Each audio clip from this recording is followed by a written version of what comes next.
Chapter 30 of Adapted Version of Night, page 40.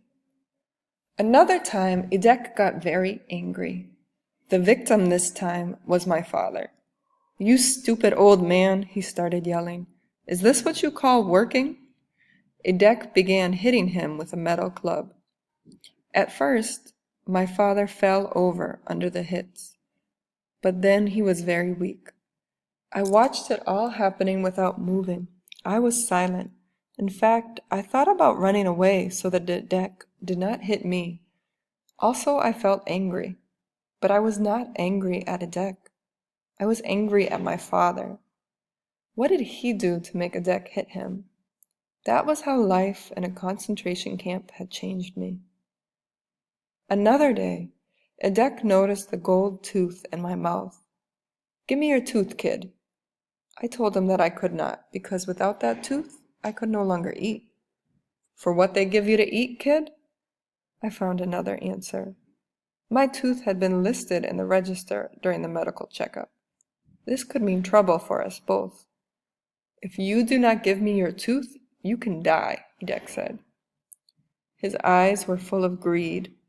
I told Edek I needed to talk to my father.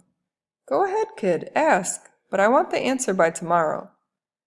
When I mentioned it to my father, he said, "No, my son, we cannot do this." "He can kill me," I said. "He won't do it, my son," my father said. Unfortunately, Edek decided to get revenge against my father. My father always made mistakes when we were marching. As we marched through the camp, left, right, Edek hit him. Left, right, he hit him again. This went on for 2 weeks. We had to give Edek the tooth. That day, Edek gave an evil laugh.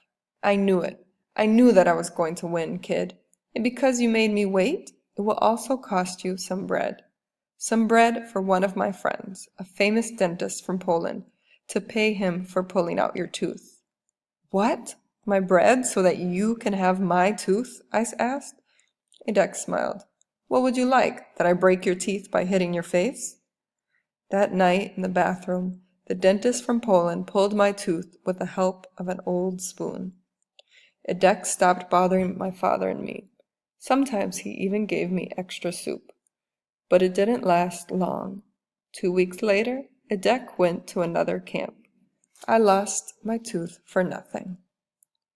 Chapter 31, page 42. One Sunday, there was an alarm in the concentration camp at 10 a.m. It was easier to escape when there was an alarm because the Nazi soldiers went inside the building. There was an order to shoot and kill anyone who tried to escape during an alarm. Next to the kitchen, there were 2 pots of soup. 2 pots of soup. In the middle of the road, 2 pots of soup with no guards. So much food going to waste. Hundreds of eyes were looking at them with hunger. Our fear was bigger than our hunger. Suddenly, we saw the door of Block 37 open a little. A prisoner came out slowly. Hundreds of prisoners' eyes were watching him move. The prisoner reached the first pot. Our hearts were beating harder. This man was successful. This poor hero was committing suicide for some soup. In our minds, he was already dead. Then, for no reason, he let out a tremendous scream, a death scream like I had never heard before. He put his head into the soup. Then there was a shot. Falling to the ground, the man moved for a few seconds, and then he stopped. Then we heard the planes of the American army. "They are bombing the factory," someone shouted. I thought about my father, who was at work. But I was still happy because it would mean freedom. We were not afraid, and yet if a bomb had fallen on the blocks, it would have killed hundreds of prisoners. But we no longer feared death. Every bomb that hit us gave us happiness, gave us new confidence. The bombs lasted more than 1 hour. Then the bombing was over. Everyone left the buildings. In the center of the camp was the body of the man with soup on his face, the only victim. The pots were carried back to the kitchen. The Nazis went back to their positions at guards. An hour later, I found my father. The factory was not bombed. Chapter 32, page 44. 1 week later, after we returned from work, there was a black wood structure in the middle of the camp. 2 Nazi soldiers were walking toward a prison building. They came back with a boy between them. He was a young boy from Poland, a prisoner who had spent 3 years in concentration camps. He was tall and strong, a giant compared to me. His back to the wood structure, his face turned toward the head of the camp. He was more sad than terrified. His hands were not shaking. His eyes were looking at the hundreds of Nazi soldiers, the thousands of prisoners around him. The Nazi soldier began to read. Prisoner number stole during the alarms. According to the law, prisoner number is charged with death. This is a warning and example to all prisoners. Nobody moved. I heard the beating of my heart. Every day, thousands of people died in the crematorium, but I was sad looking at this boy. One soldier put a rope around the boy's neck. The boy shouted, "Long live freedom! Death to Germany!" The Nazi pushed the chair from under the boy. Then the entire camp, block after block, walked past the dead boy and stared at his eyes, his tongue hanging from his open mouth. The Nazis forced everyone to look him in the face. Afterward, we went back to our block for our dinner. I remember that on that evening, the soup tasted better than ever. Chapter 33, page 45. I watched other hangings. I never saw a victim cry, except once. One day, as we returned from work, we saw 3 structures in the center of the camp. There were 3 prisoners. One of the prisoners was a very young little boy, a sad-eyed little angel. The Nazis were more worried than usual. To kill a child in front of thousands of people was not a small job. The head of the camp read the decision. All eyes were on the child. He was biting his lips as he waited. The 3 prisoners together stepped onto the chairs. Together, the ropes were placed around their necks. "Long live liberty!" shouted the 2 men. But the boy was silent. "Where's God? Where is he?" someone behind me was asking. At the signal, the 3 chairs were pushed over. Total silence in the camp. The sun was setting. Many of the prisoners were sobbing. Then came the march past the victims. The 2 men were not alive. Their tongues were hanging out, big and blue. But the 3rd rope was still moving. The child, too light, was still breathing. And so he stayed for more than 30 minutes, somewhere between life and death, moving before our eyes. And we were forced to look at him closely. He was still alive when I passed him. His tongue was still red, his eyes not yet dead. Behind me, I heard the same man asking, "Where is God?" And from within me, I heard a voice say, "Where is God? Where is He? This is where, hanging from this rope." That night, the soup tasted of corpses.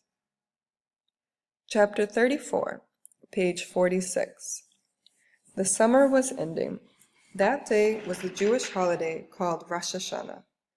The entire camp was worried and everyone felt stressed.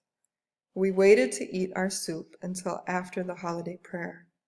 "What are you, my God?" I thought with anger. "This misery? Why do you, God, go on hurting these poor people's minds, their sick bodies?" About 10,000 Jews had come to participate in the sad religious service. "Powerful God," said the Jewish prisoner who was leading the service, "bless God's name." Thousands of prisoners repeated the prayer. Bless God's name? Why? But why should I bless him? Every part of me rebelled. Why should I bless God? Because he allowed thousands of children not to burn in his crematoriums? Because he kept 6 crematoriums working day and night, including the holy days? Because in his great power he had created Auschwitz, Birkenau, Buna, and so many other factories of death? How could I say to him, "Bless you, Master of the universe, who chose us among all people to be tortured day and night, to watch as our fathers, our mothers, our brothers end up in the fires? Bless God for letting us die in this concentration camp?" "All the earth and universe are God's," said the prisoner. He kept pausing, as if he didn't have the strength to find the meaning under the text. The song was stuck in his throat. And I, the religion student, the student who studied my faith so closely, was thinking, yes, man is stronger, greater than God. Look at these Jewish men who God has lied to. Look at these men being killed and burned. And what do these men do? They pray to God. They bless your name. All of creation is a witness to the greatness of God. When I was younger, the Jewish holiday of Rosh Hashanah had been very important in my life. In those days, I believed that every one of my actions and every one of my prayers were seen and heard by God. But now, I no longer prayed for anything. I could not pray. I felt very strong. I was the powerful, God the powerless. My eyes opened and I was alone. I was terribly alone in a world without God, without man, without love or happiness. I was nothing but ashes now, but I felt stronger than this God, the God I had prayed to for so many years. The religious service was over. I ran to look for my father. I was afraid to have to say happy holiday for something I did not believe anymore. I went up to him, took his hand, and kissed it. I felt a tear in my hand. Whose was it? Mine? His? I said nothing. We understood each other. The bell rang. We went back to our beds. I looked at my father. All I saw was defeat. Chapter 35. Because of the holiday, we were supposed to fast and not eat during the day. Should we fast? Prisoners discussed the idea. To fast could mean a more quick death. In this place, we were always fasting. I did not fast. First of all, to make my father happy. He did not want me to, and then there was no reason for me to fast. I no longer accepted God's silence. As I ate my soup, I turned that act into a protest against God, and I ate my bread slowly. Deep inside me, I felt empty. Chapter 36. One day, we came back from work. We were worried. A terrible word began to spread soon: selection. We knew what selection meant. A Nazi soldier was going to examine us. Whenever he found someone extremely weak or sick, he would write down his number. Good for the crematorium. 1 more hour, then we would know the truth. Death or survival. And my father? I first thought about him now. How was he going to pass the selection? He was now so old and weak. 3 Nazi officers and the terrible Dr. Mengele came. Ready? Yes, we were ready. So were the SS doctors. Dr. Mengele was holding a list, our numbers. Dr. Mengele watched the prisoners. From time to time he wrote a number. I had only one thought, not to have him write my number. It was my turn. I ran without looking back. At last I stopped. Exhausted, I asked my 2 friends, "Did they write me down?" "No," said Yossi, smiling. He added, "Anyway, you were running too fast." I began to laugh. I was happy. At that moment the others did not matter. They had not written down my number. I could live a little longer. Those whose numbers had been written down were standing away from us, alone to the world. Some were crying. I saw my father running in my direction. Suddenly I was afraid. What is happening? He could not breathe. The Nazis had written down his number. What are we going to do? I said nervously. But my father explained. Today, they will do another selection. In this selection, I am almost certain they will choose me.